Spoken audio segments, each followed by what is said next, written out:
The smoke came every morning at the same hour, just before the colony's artificial dawn pushed its orange light through the atmospheric membrane. The alien children always smelled it first.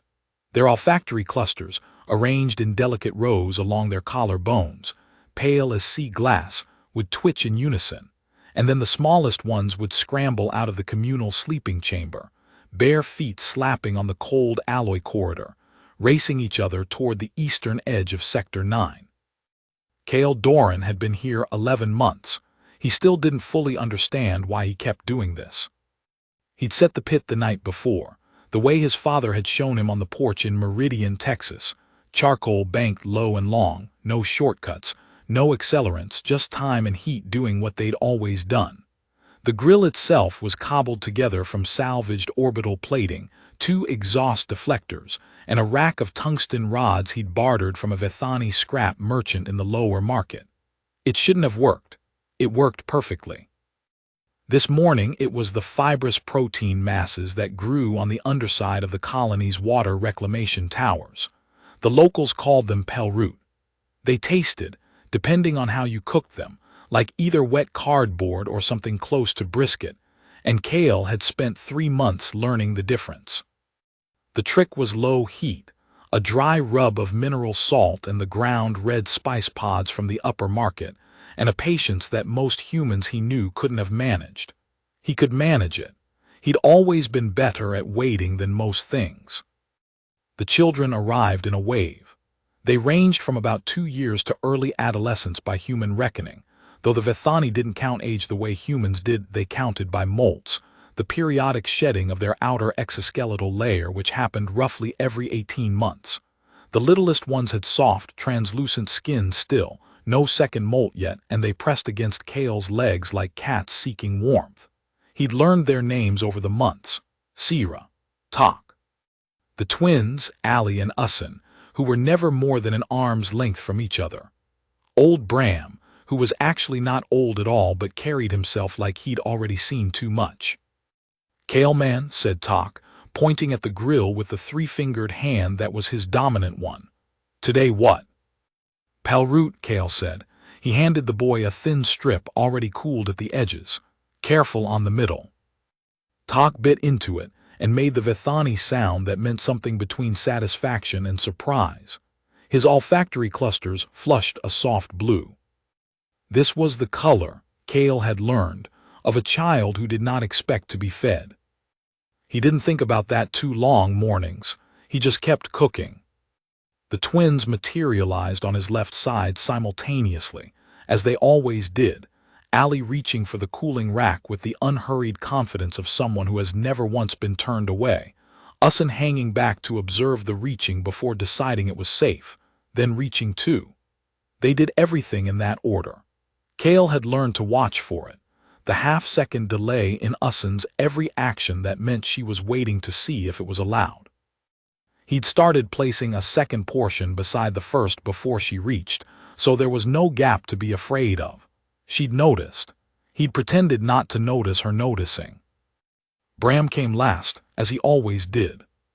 He was 12 by human reckoning, maybe 13, with the particular stillness of a child who had learned that loudness attracted the wrong kind of attention. He took his food from the rack without asking, which had taken him 4 months to be willing to do, and ate it in the corner of the wall shadow he seemed to prefer, watching the other children with the alert, watchful calm of something that has been responsible for things too long. Cale brought him a second portion without comment and set it beside him. Bram looked at it. He looked at Cale.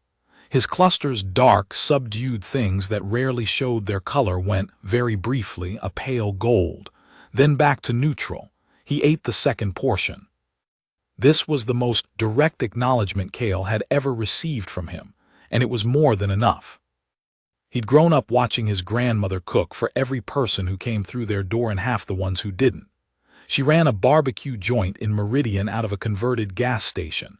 Nothing fancy, just 4 picnic tables, a hand-painted sign, and a smoker the size of a small car that she'd built herself from a repurposed oil drum. People drove 3 hours for her brisket.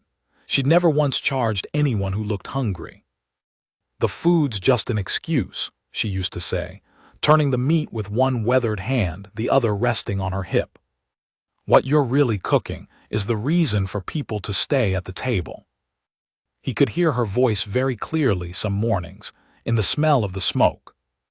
She died the year before his posting.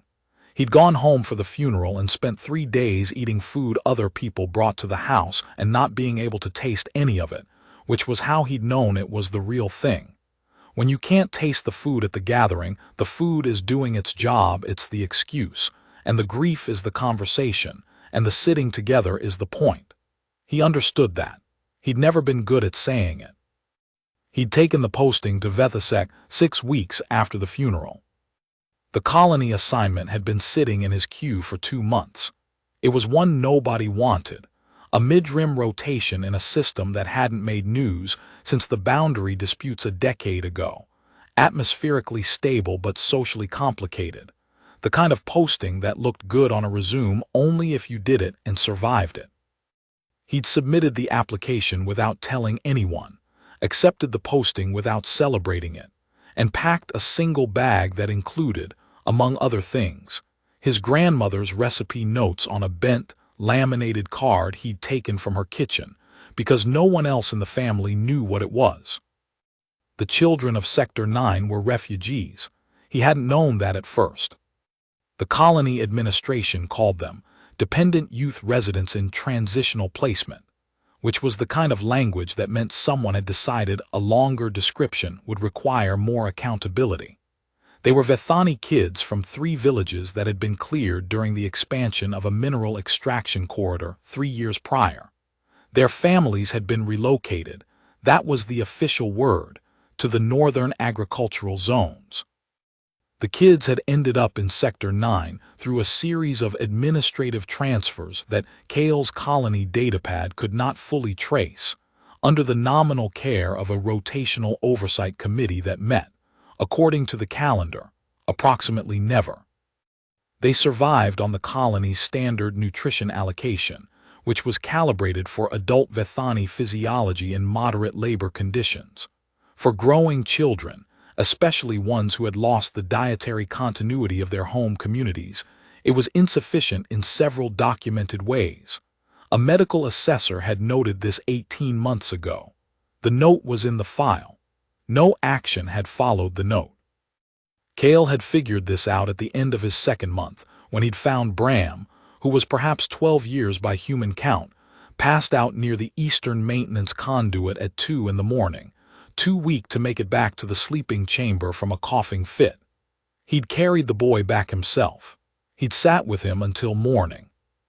He'd read the file by the thin blue light of his datapad while Bram slept, and the file had been the kind of thing that, once read, could not be unread.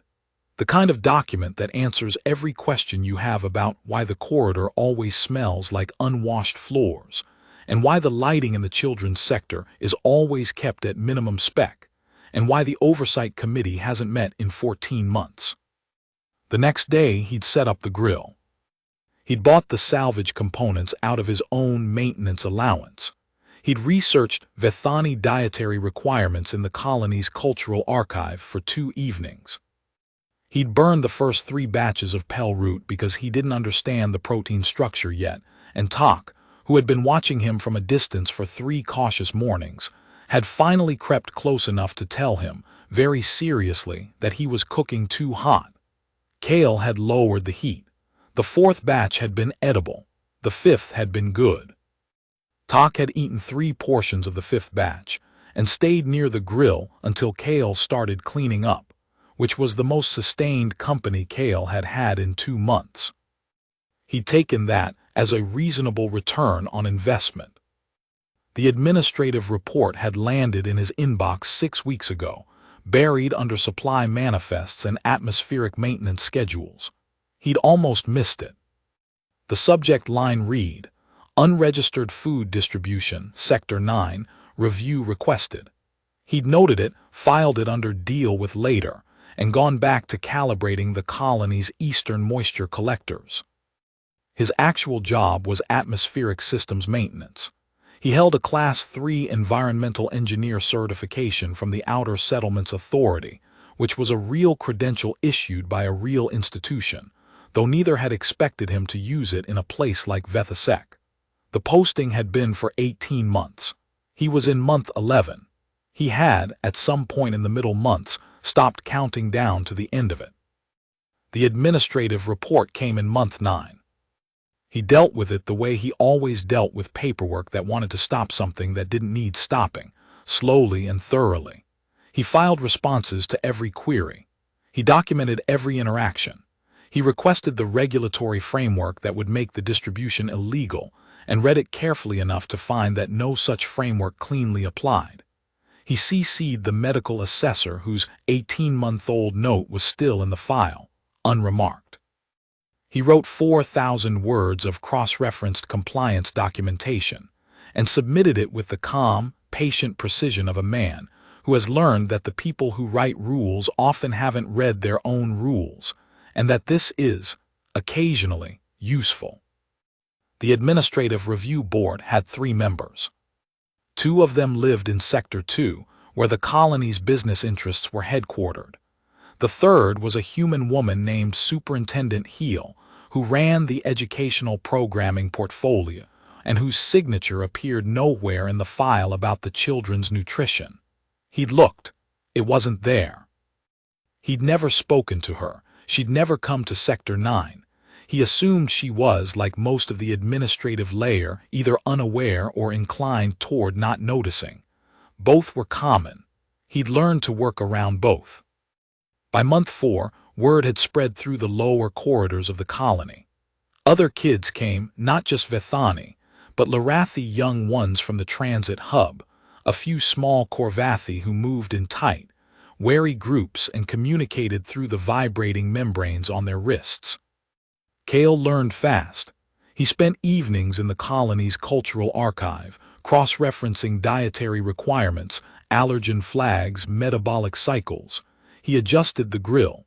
He sourced different proteins. He learned that Larathi children required a specific mineral compound that was present in trace amounts in the deep reef kelp that grew in the colony's hydroponic bays, and he negotiated a standing arrangement with the bay's foreman, a Vethani woman named Dressa, who found the whole enterprise baffling but useful, to collect the trimmings every 3rd day. Dressa had asked him, the first time, why a human atmospheric engineer was feeding other species children out of his own pocket. He'd thought about it for a moment. He'd said, "I'm not sure. I think I'm trying to say something I don't have words for." She'd looked at him for a long time. Then she'd said she could increase the kelp trimmings to every 2nd day, and she left before he could thank her. He fed perhaps 40 children by month 5, perhaps 60 by month 7. He had stopped counting. He was 40 minutes into the morning feed, rotating the last of the pell root off the heat and slicing it into portions, when he heard the footsteps that didn't belong. The children heard them too. Their clusters went from warm amber to watchful silver, the shift that meant an adult was approaching who was not Kale. The smaller ones stayed where they were, which meant they judged the arrival non-threatening. The older ones arranged themselves subtly between the newcomer's direction and the littlest kids. They did this without being asked. They'd been doing it their whole lives. Kale had once watched a wildlife documentary about human children who'd survived periods of neglect. They developed the same arrangement, the oldest facing outward, the youngest tucked inward, the middle ones watching for signals. He'd had to stop the documentary twice. He'd watched it 3 times in total because stopping it felt like a different kind of failure. He turned. A woman stood at the edge of the sector's perimeter, not the administrative side, but the equipment access route that came up from the lower corridors. She was human, mid-40s, wearing the gray-green of the colony staff rather than the formal dress of the administrative level. She was tall and carried herself like someone who'd spent time doing physical work and hadn't entirely forgotten it. Her hair was cut close on one side, longer on the other, and she was staring at the grill with an expression Kale couldn't immediately classify, something between surprise and a particular kind of stillness that looks like calm from outside and isn't. "You're the atmospheric engineer," she said. "Kale Doran," he said. "You can have some if you want." She blinked. Whatever she'd come prepared to say, that wasn't what she'd expected to hear. She looked at the children, who looked back at her with the calm appraisal of beings who had learned to assess humans quickly and well. Tak was still eating. Bram was watching the woman from his wall shadow with the particular stillness that meant he was making calculations Kale could only partially read. She started. "I know who you are," Kale said. He handed her a portion of pell root on a flat piece of alloy he used as a tray. "Superintendent Heel, educational portfolio. You've been here 4 years." She took the food. She looked at it. She looked at the children. Sira had approached within 2 feet of her, which for Sira was aggressive curiosity, and was examining her with the focused attention of a child who takes everything seriously. "The kids eat it," he said. "It won't hurt you." She took a cautious bite. Then, because the food was genuinely good at this point, he'd gotten very good, she took a less cautious one. "I got the response to the review board," she said. "I sent it 12 days ago." "I know, I read it." She looked up, "All of it." "Then you know it's in compliance." "I know," she paused. "That's not why I'm here." He waited. He was good at waiting. "I'm here," she said more carefully, "because I read the whole file, the medical assessment, the nutrition report, the original placement records from the clearing." She stopped, started again. "They shouldn't be here without proper support." "No," he agreed, "they shouldn't." She looked at the children again. Tak had finished his portion and was leaning against Kale's leg, semi-conscious with the particular drowsy satisfaction of a small person who'd just eaten enough. The twins, Allie and Ussin, were performing for each other some complicated game that involved slapping their hands together in alternating rhythms and giggling when someone missed. Sira was still watching the woman with enormous, luminous eyes, cataloging something. "How long have you been doing this?" the superintendent asked. 11 months. Alone. Dressa in hydroponics helps with the kelp. The scrap merchant on the lower level gives me a fair price on equipment. There's a Larathi elder in the transit hub who translates for the newer kids." He paused. "Nobody does it alone. They just think they do." She looked at him for a long moment. He got the sense she was recalibrating something. He was used to that.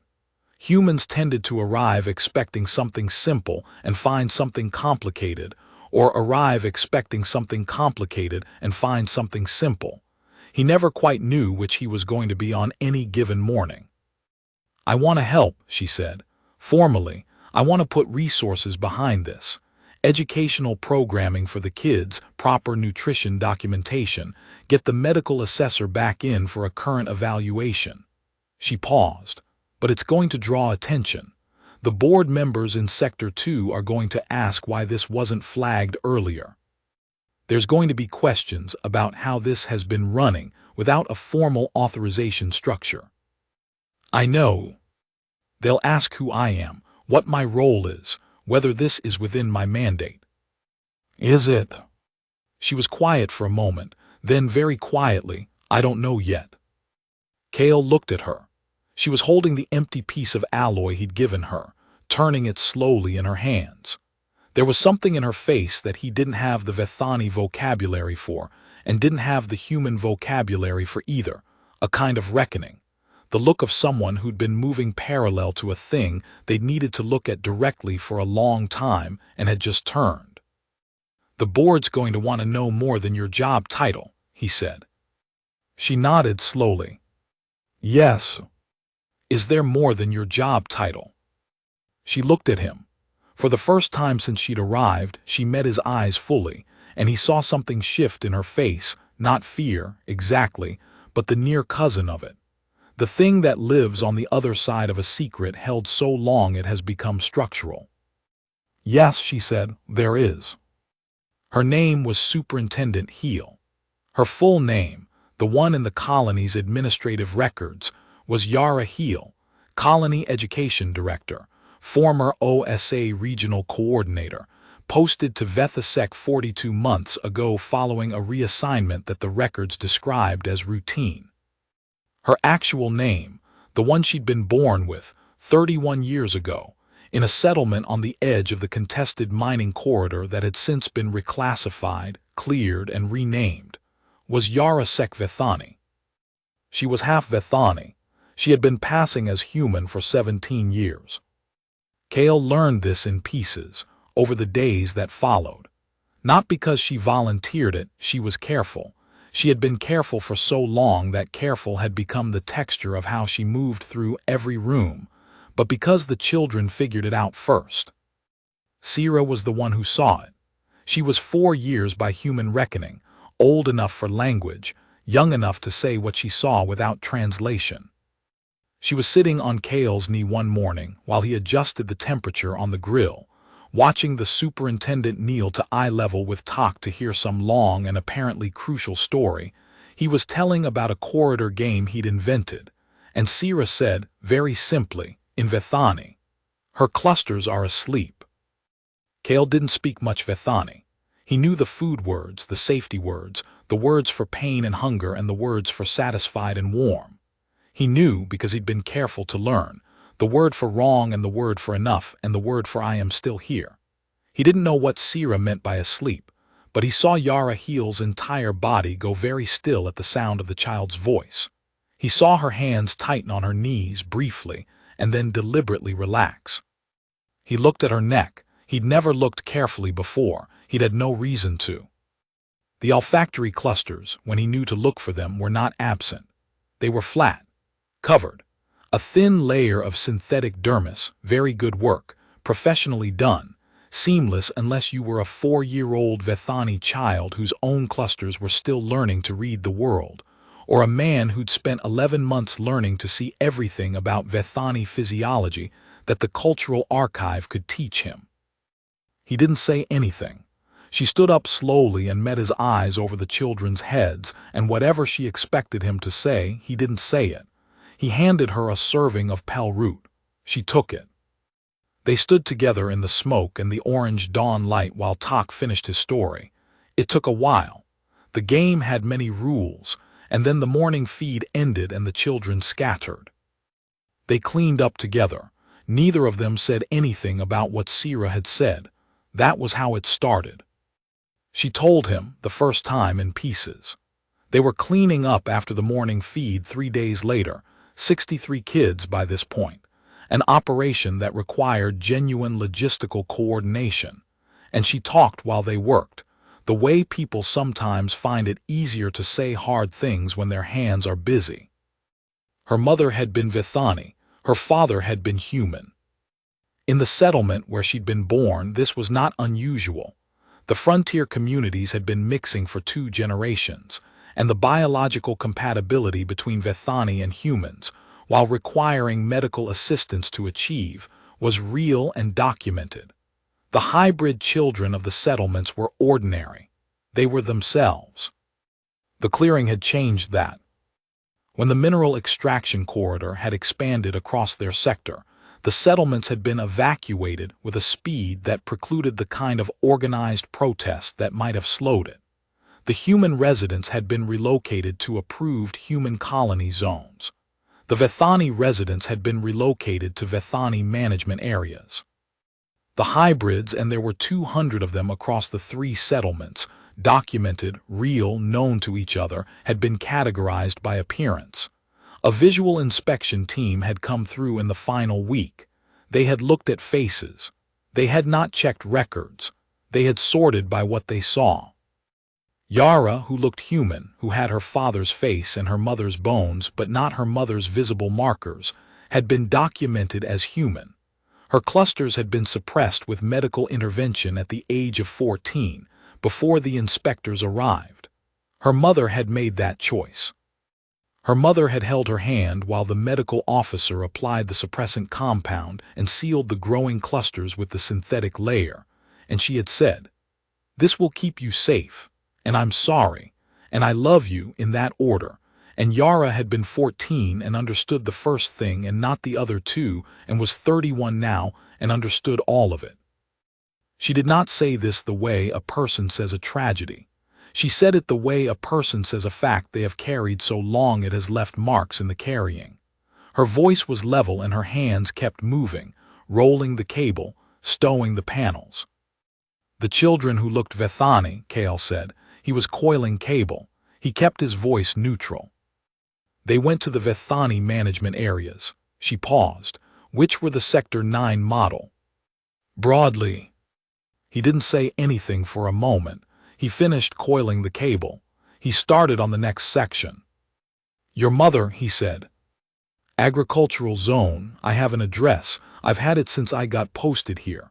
She set down what she was holding. I haven't used it. He understood that without her explaining it. He waited anyway. If I contact her, she said, there's a record, a connection between the educational director and a Vethani resident in the northern agricultural zone who was part of a settlement clearing. That connection points to the settlement record. The settlement record shows a hybrid daughter who was documented as human, and the documentation was it was real. It was an official record. I'm not listed as having forged it. But the inspector who signed it, she stopped. It doesn't matter. What matters is that pulling the thread means the thread comes out. The whole thing, 17 years of it. Your career. My status, my posting, the welfare program I've built such as it is. She looked at him. Everything I have here. But not everything you are. She looked at him for a long time. No, she said, not that. She picked up what she'd set down. But I don't always know the difference between what I have and what I am. I've been here a long time.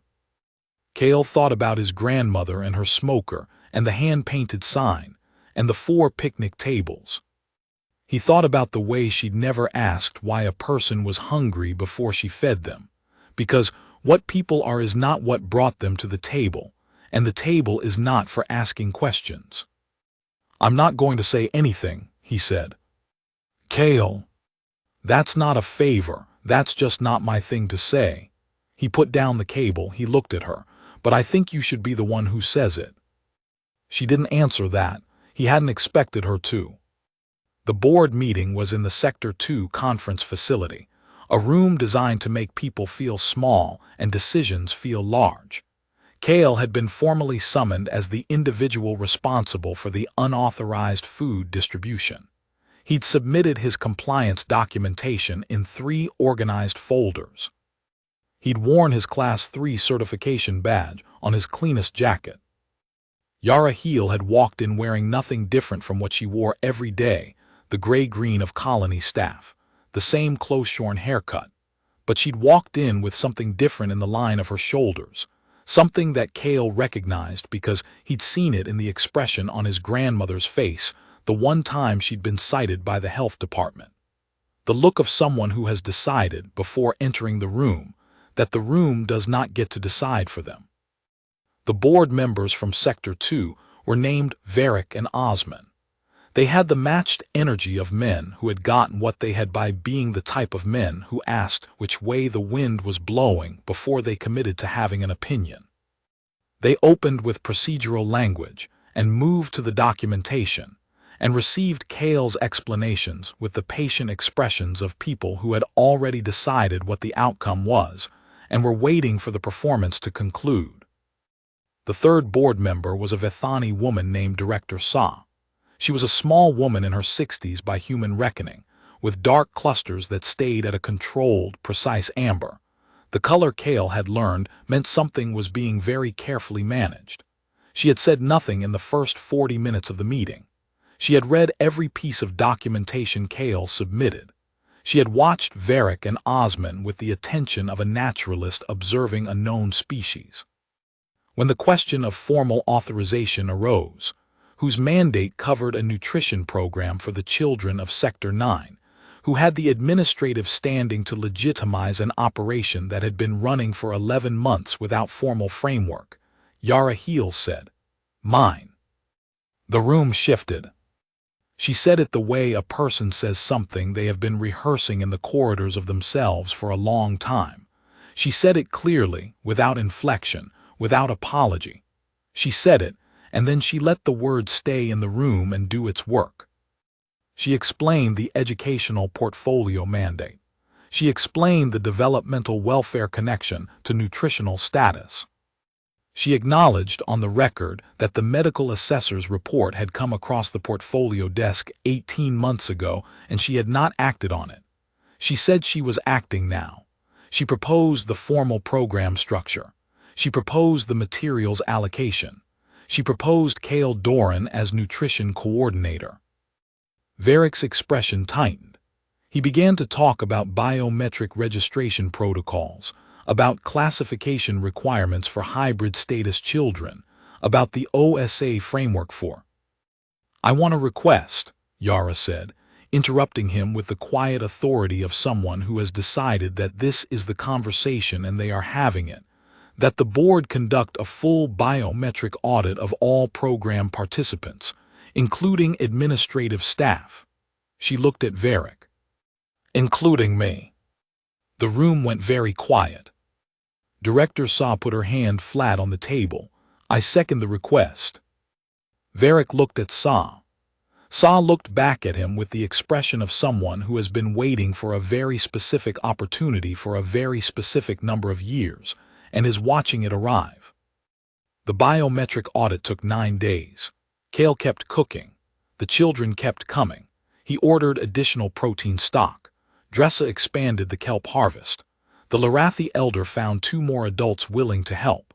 The morning became, by the end of the 9 days, something that had momentum, not a man doing a thing alone, but a small, functional community of people doing a thing together, which was different in the way that weather is different from a cloud. On the 9th day, Yara Heel came back to Sector 9. She came down the equipment access route, the way she always did now. The children saw her before he did. Their clusters went the color he'd started to think of as her color, a warm, uncertain gold that had no single Vethani word attached to it. She was wearing the same color as always, but different cut, something that left her neck visible. Her clusters were not flat. They were not bright, not the full display of an adult Vethani woman at ease in the morning air, but they were present. The suppression partially reversed, small and pale and new, like something that had been waiting underground for a long time and had just decided the season was right. Tok saw them immediately and made the sound of surprise and satisfaction. Sira reached out and very gently, with one small 3-fingered hand, touched the side of the woman's neck, and the clusters flushed a confused, scattered pink. The color, Cale now knew, of someone feeling too many things at once to separate them, and Yara Heel closed her eyes for a long moment and breathed. "What happened?" Cale asked. "The audit was flagged," she said. Varick tried to have it reclassified as an administrative error. Saw filed an objection that was, by the time she finished writing it, 12 pages long. She almost smiled.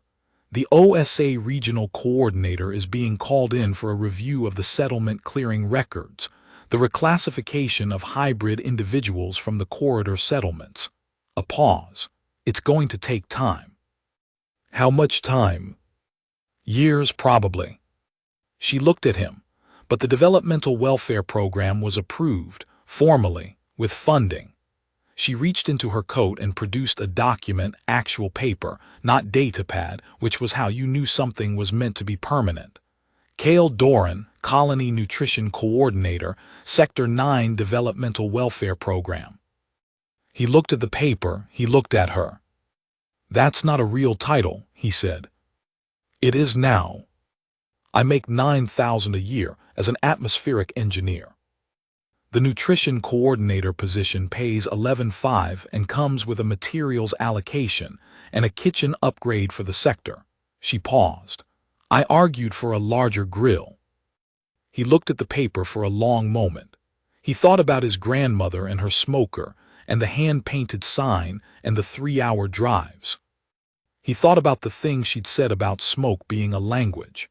He thought about the bent laminated card in his chest pocket, still there, still carrying the mineral salt measurements and the slow-cooking times in her handwriting that got more angular at the end because her hands had been hurting those last years, and she'd written anyway. "What happened to your classification?" he asked. She was quiet. "Reclassified as Vethani human hybrid pending full record review. Employment status unchanged. For now." A pause. "Varric has allies." "Saw has allies too." "Yes." The almost smile again, more real this time.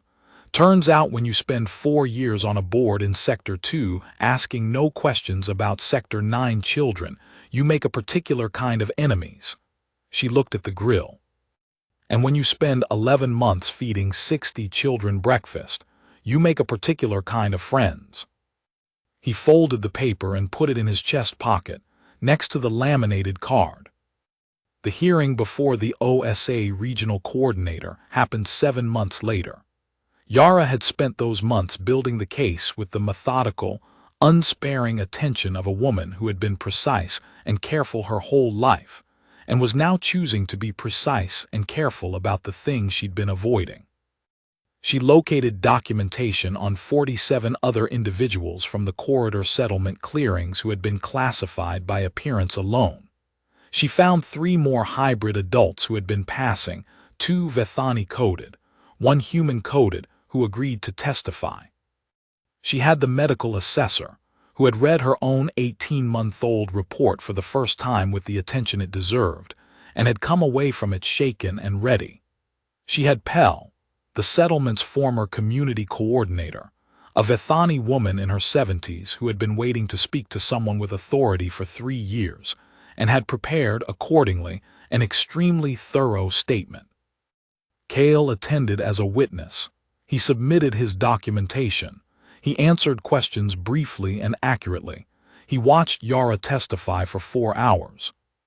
She said on the record her full name, both of them. She described the settlement.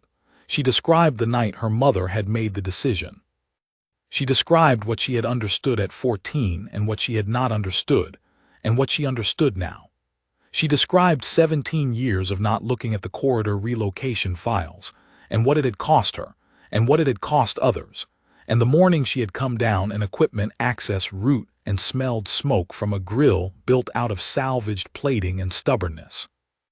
The regional coordinator, a human woman who had the face of someone who had gotten into this work for the reasons people get into this kind of work, and had spent enough years in it to know exactly what it looked like when the machinery ran without a conscience, listened without interrupting.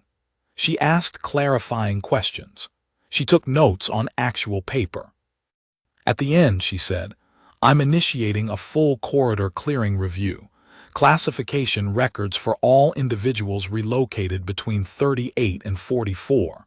She looked at Yara. "This is going to take time and it's going to be disruptive." "I know," Yara said, 3 times patient level certain. The coordinator looked at her for a moment. "The people on both sides of that line deserve to choose," she said, "even if the choice is hard." "Especially then," Yara said. Outside the hearing room, Kale waited in the corridor with the paper from his chest pocket, creased now from 7 months of carrying. It had acquired the soft, worn texture of something that had been read many times. He wasn't sure when he'd started reading it again. It was a formal notification of employment status, not a thing that required rereading, but he'd found himself reading it in quiet moments, the way you return to a thing that marks a before and an after. Yara came out of the hearing room and found him in the corridor. Her clusters, visible every day now, opening a little more each week as the reversal continued in stages, were the color he'd started to think of as anticipatory. Something between the uncertain gold of the first mornings and the controlled amber of Director Sa in a board meeting. Something in between, something that had its own name he hadn't found yet. "How long do you think it'll take?" he asked. "The review, years." She leaned against the corridor wall. "Probably my whole posting here, maybe longer." She was quiet for a moment. "My mother is in the Northern Agricultural Zone. I have her address." He waited. I'm going to send her a message, she said. Not a colony message, a personal one. She looked at the far end of the corridor where the light came in from the atmospheric membrane. I've been thinking about what to say for a long time. I think I've been waiting until I could say something true. What's true? She thought about that. That I know now what she knew then, that I understand why she did it, that I'm sorry I spent 17 years not looking. She paused. And that the settlement's community coordinator has been waiting to testify, and has things to say that need to be heard, and maybe my mother would want to know that someone finally listened. He nodded. Will you stay, she asked, for the review for all of it? He thought about the posting 18 months originally. He was in month 18. His rotation was technically complete. He had submitted no paperwork in either direction. He had not packed his bag. The program needs a coordinator, he said. It does. And the morning feed needs someone who knows the grill. It does. He looked at her. Her clusters, very slowly, shifted toward a color he hadn't seen before, something clear and warm, neither uncertain nor controlled, but something else. Something that the colony archive's Vethani cultural database categorized. When he looked it up that evening, as the color associated with the kind of trust that takes a long time to arrive and doesn't require a name to be real. I'm staying, he said, in case that was a question. It wasn't, she said. And then, because she'd spent 17 years saying only what she had to and was learning to say more. But I'm glad. The smoke came every morning at the same hour. The children came running. The grill ran long and low and patient, the way Cale's grandmother had taught him. No shortcuts, no accelerants, just time and heat. The sector smelled like wood smoke and mineral salt and the specific warm odor of pell root going soft in the heat. And sometimes, if you stood at the edge and let the morning light catch the smoke just right, it looked like a signal fire. The kind people used to light on hilltops before there were better ways to talk across distance. The kind that said, we are here, we are still here, come if you need to. 71 children and then more. Larathi and Vethani and Korvathi and human, hybrid and pure-coded and everything the classifications didn't have words for. They ate. They grew. Bram won the tile game against Kale for the first time in month 9 and then demanded a rematch immediately because he didn't trust it to have been real. Sira learned to conjugate 3 human verb tenses and used all of them to explain with great seriousness her opinions about the morning menu. The twins, Ali and Usan, built a game so elaborate it required a written rulebook that Kale was eventually asked to help transcribe, which he did carefully in both human standard and Vethani script, because both mattered. Yara sat at the bench that had been an equipment case, and the children taught her the games they'd invented in the corridor, and she taught them the games from the settlement she'd grown up in, games she had thought she'd forgotten and found were only stored somewhere she hadn't visited in a long time. Her clusters opened a little more each morning. The reversal was a process, not an event. 17 years did not come undone in a session. You couldn't hurry it. You could only show up every day and let the time do what time does. The review was ongoing. The records were being opened.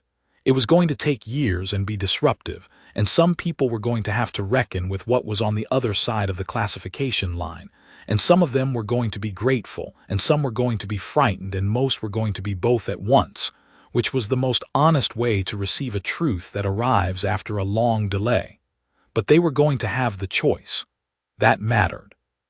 That was the whole point of the thing.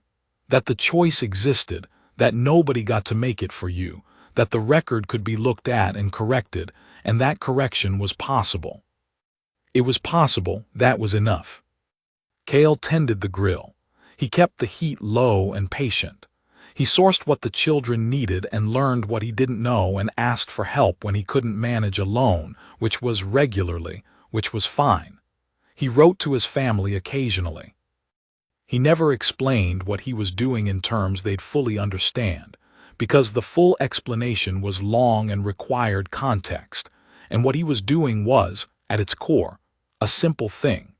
A person decided to feed children who were hungry, and then other people decided to help, and then something that had been missing for a long time was less missing.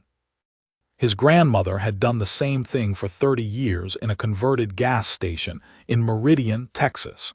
She'd called the smoke a conversation. She'd said the food was just the excuse for people to stay at the table. He understood now completely what she'd meant.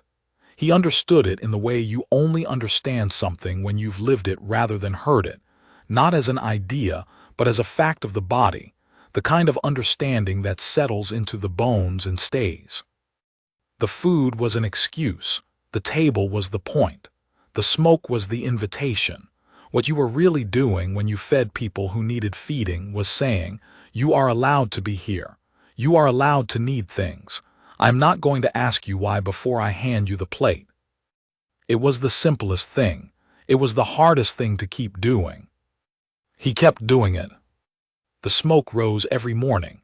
The dawn light came through the membrane. The children ran toward it, and the table was ready, and the conversation was already underway. Had been for months, would be for years, would outlast his posting and his contract and the administrative review and probably him. The ongoing, unremarkable, essential conversation of people who have decided without ceremony to show up for each other. Day after day. Regardless of classification. Regardless of what the paperwork said about who they were or weren't. Just the smoke and the children, and the table that was always set. That was enough. That had always been enough. There were things that happened slowly and things that happened all at once. And the review was the slow kind, and the morning was the all-at-once kind. And Cale had spent enough time on this posting to understand that both were happening simultaneously, like two rivers running parallel that had different names and the same destination. Director Sa came to Sector 9 for the first time in month 14. She came without announcement in the early part of the morning feed, and she stood at the perimeter the way Yara had stood on that first morning, watching, assessing, the amber of her clusters steady and controlled. Cale noticed her. He didn't acknowledge her. He kept cooking. She stayed for an hour. She watched the children eat. She watched the way the distribution worked, who served, who helped, how the different species portions were calibrated, the small logistical choreography that Cale and the elder from the transit hub and 2 Vethani volunteers had worked out over months of trial and adjustment. She watched Bram supervise the smaller kids without being asked, organizing them into a rough line without anyone quite noticing he was doing it. She watched Tak demonstrate, at great length, to a newer child, a Larathi boy who'd arrived the previous week and hadn't yet decided what to make of the smoke, how to eat pell root from the outside in because the center retained heat longest, and the outside was always the safe place to start. She watched all of this with the expression of someone who is adding things up. After the feed, when the children had scattered, she walked up to where Cale was cleaning the grill. She looked at the equipment, the salvaged plating, the tungsten rack, the new addition that the materials allocation had funded, a proper thermal regulator that meant he no longer had to manually adjust the heat every 20 minutes. "You built this yourself," she said. "The original version," he said. "The regulator is colony issue. The rest of it, scrap and trade, took most of my first month's discretionary allowance." He set down the cleaning cloth. "I was going to put it toward a better atmospheric calibration kit, but the calibration kit could wait." She looked at him. Her clusters shifted briefly toward something warmer than amber. "Why did you do it?" It was the question Dressa had asked him a long time ago. He'd given her a different answer than he had now, because a different answer had been true then. He thought about what was true now. "I had a grandmother," he said. "She fed people because they needed feeding. She said the food was an excuse and the table was the point. I didn't understand what she meant until I was doing it." He picked up the cleaning cloth again. "So I guess I'm doing it because she taught me and I finally understand." Sa looked at him for a long moment. My mother used to say the same thing in different words, different species, same understanding. She paused. Feeding someone is an act of radical confidence. You are saying, I believe you will survive to need feeding tomorrow. I believe you are worth the assumption. Cale thought about that. It was a better formulation than his grandmother's, maybe, or maybe. It was the same formulation from a different angle, which was the way most important things worked. Are you coming back? He asked. She seemed to find this question mildly amusing. I'm a board member. I have obligations in Sector 2. That's not what I asked. She looked at the grill again, at the sector, at the far end where the corridor opened toward the sleeping chambers. Yes, she said, I'm coming back. She paused. I have a granddaughter. She is 8 by your reckoning. Her mother is human. She said it the way you say something that has been private for a long time and is choosing now to be said. She would benefit from time here, from seeing this. Cale nodded. Bring her, there's always enough. That's what my mother said too, Sa said. There is always enough if the people who have decided to share it. She left the way she'd come. Cale watched her go and then turned back to the grill and finished cleaning it, setting it up for tomorrow, the banked charcoal and the low, long heat, everything ready for the morning. In month 16, Cale taught Bram to cook. It had happened naturally, the way the best things did, no announcement, no ceremony. Bram had been watching the grill operation for months, the particular watchful attention he gave to everything, and one morning he had simply appeared at Cale's shoulder during the prep and said, in the flat, careful tone he used when he was most genuinely curious, "How do you know when the heat is right?" Cale had explained. Bram had listened with complete attention.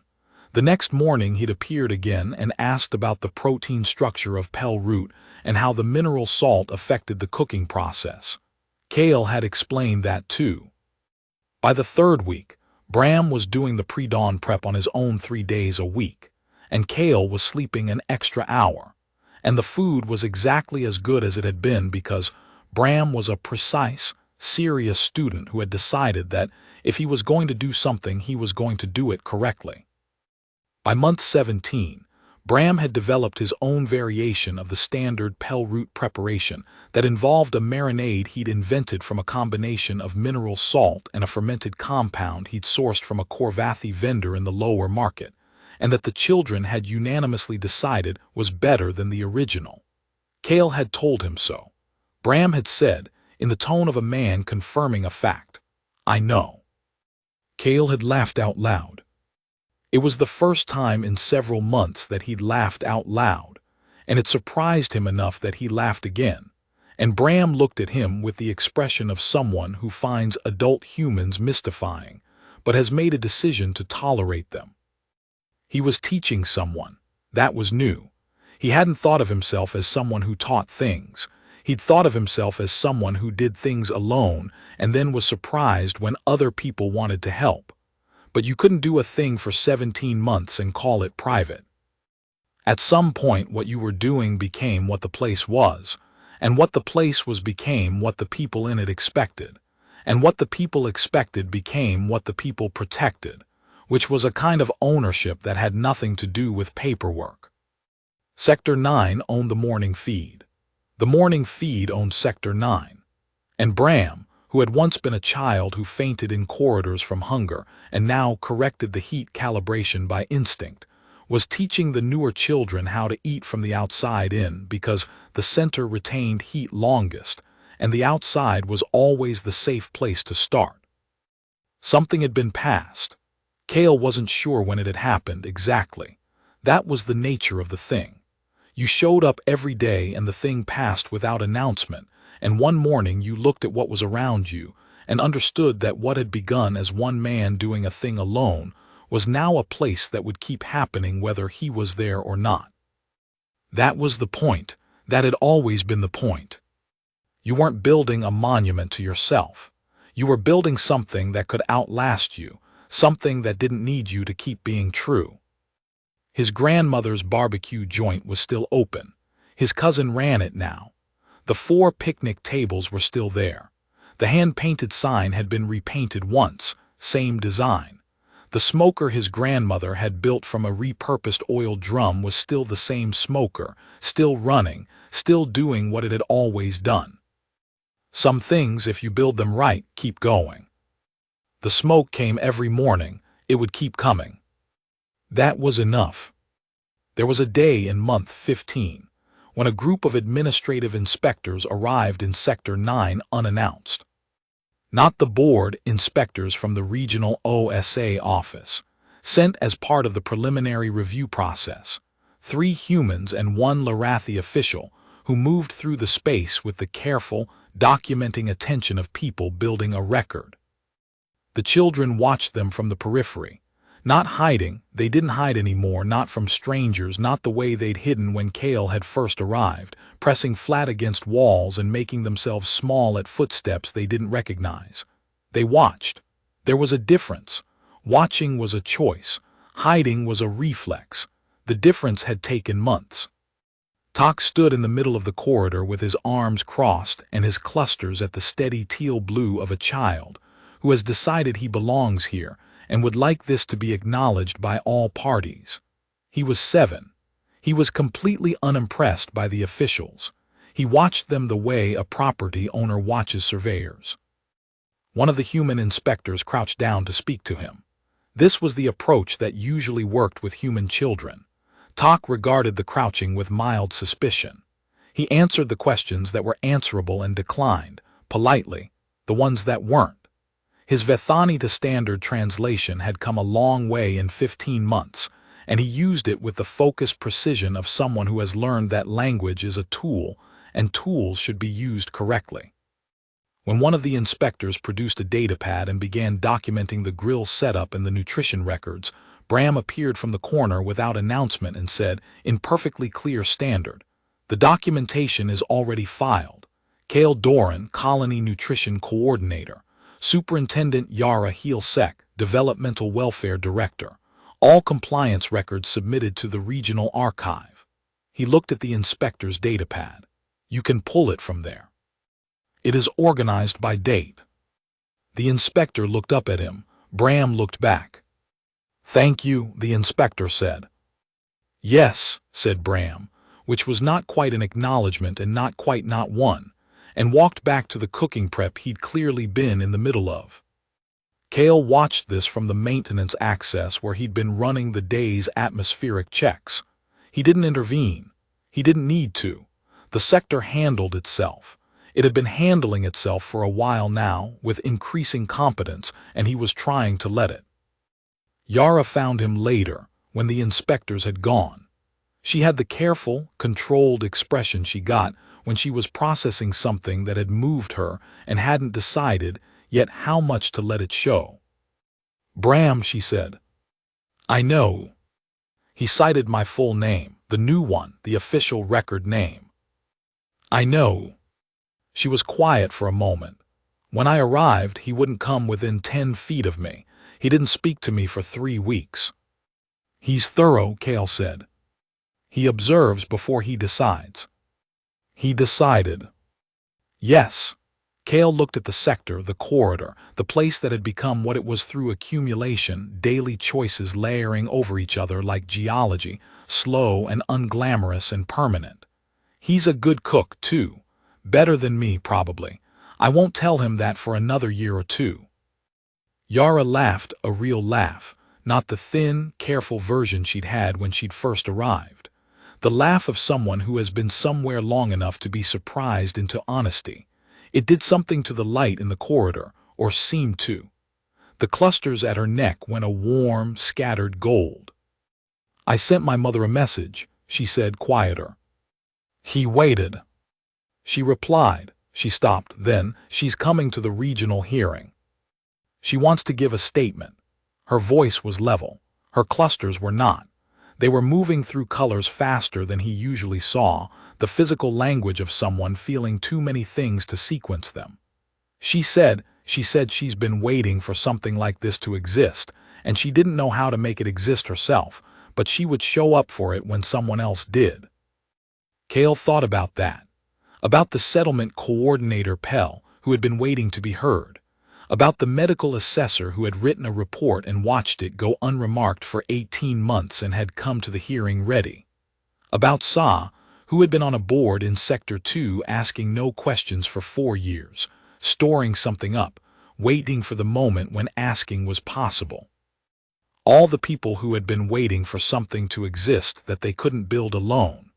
And then, a human atmospheric engineer had built a grill from scrap metal on a morning 9 months into a posting he'd taken because he needed to be somewhere else, and here they all were. His grandmother had said, "The food is the excuse." She'd also said, on a different occasion, a thing he hadn't thought of in years, "The smoke carries the invitation farther than you think. You light the fire and you don't know who smells it." He hadn't thought of that until now. "Is she well?" he asked. "Your mother?" "She said she is." Yara paused. "She said she wants to meet the human who cooks pell root." A pause. "I told her about the grill. I'll make sure it's clean." "It doesn't need to be clean. It needs to smell right." She looked at him. "She'll know." He understood that. He nodded. They stood there in the corridor of Sector 9, in the colony on Vethasek, in the midrim of a system that hadn't been in the news since the boundary disputes, and the smoke from the morning still hung faintly in the recycled air, and the children were somewhere in the sector playing the games they'd invented and teaching each other the rules, and the day was ordinary in the way that only days with very large things happening quietly inside them can be ordinary. Cale thought about what he was going to make for breakfast the next morning. He thought about what Bram's marinade variant would do with the pell root if he let the prep sit longer overnight. He thought about the laminated card in his chest pocket and his grandmother's handwriting and the 4 picnic tables and the 3-hour drives. He thought about smoke and invitation and the distances a fire could carry its signal if you kept it burning. He went to set the pit. Low heat, long patience, no shortcuts. The way it had always been done. The way it would keep being done, after him and before the next version of him, and in all the small, ordinary mornings that were the substance of the thing, the unglamorous daily showing up that looked like nothing and was everything. The children would come running tomorrow. They always did. The smoke would be there when they arrived. The table would be ready. The conversation would be already underway. The ongoing conversation between the fire and the air and the people who showed up because they knew that showing up was the whole of it, was always the whole of it. That was HFY, not the big speech, not the moment of triumph. Just a man from Meridian, Texas who learned to wait and learned to feed and learned that the difference between a refugee camp and a community is whether someone has decided to light the fire and keep it burning until other people decide they want to help tend it. He lit the fire, he kept it burning, others came. That was all, that was everything. The smoke rose and the dawn came and the children ran toward it every morning all the way to the end.